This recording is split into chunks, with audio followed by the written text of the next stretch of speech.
এই আহির, ওইদিকে যেও না বাবু, এটা বড় রাস্তা, এখানে এত গাড়ি যাচ্ছে, এখানে এভাবে ছোটাছুটি করতে নেই।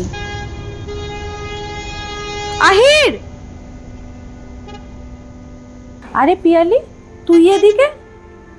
সুমনাদি, তুমি? আরে এই একটা ছেলেটাকে নিয়ে যাচ্ছি আইএনডিতে দেখাতে। কি আর বলবো, ছেলেটা এত চঞ্চল, ওকে একদমই সামলানো যায় না। বাড়িতে এত ঝামেলা আহিরকে নিয়ে, মা সারাক্ষণ বলে শাসন না করলে নাকি বাচ্চা খারাপ হয়ে যাবে। প্রতিবেশীরা বলে তুই ওকে নিয়ে একটু বেশিই নরম, কিন্তু আমি জানি আহির খুবই সেন্সিটিভ।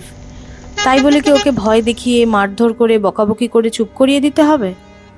আমরা যারা নতুন বাবা মা, আমরা বুঝি বাচ্চা ভুল করবেই, কিন্তু তাকে শেখাতে হলে ভয় দেখিয়ে নয়, দরকার প্রপার আন্ডারস্ট্যান্ডিং।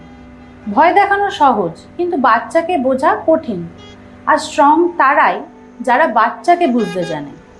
আমি আমার ছেলেকে ধমক দিই না, কারণ আমি জানি ও ভুল করবেই, ঠিক যেভাবে আর 5 জন করে থাকে। কিন্তু আমি চাই ও জানুক, শিখুক, কারণ ভুল মানে শেষ নয়, ভুল মানে হচ্ছে শেখার সুযোগ। আর সেই শেখাটাই জীবনের আসল পাঠ।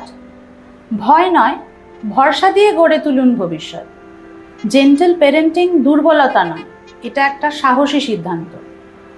আমার মতো আপনিও এই সিদ্ধান্তে বিশ্বাসী, কিন্তু কোথা থেকে শুরু করবেন বুঝতে পারছেন না হলে আজই যোগাযোগ করুন আমাদের সাথে, এবং এই ধরনের আরও গাইডেন্স পেতে আজই আমাদের ফলো করুন।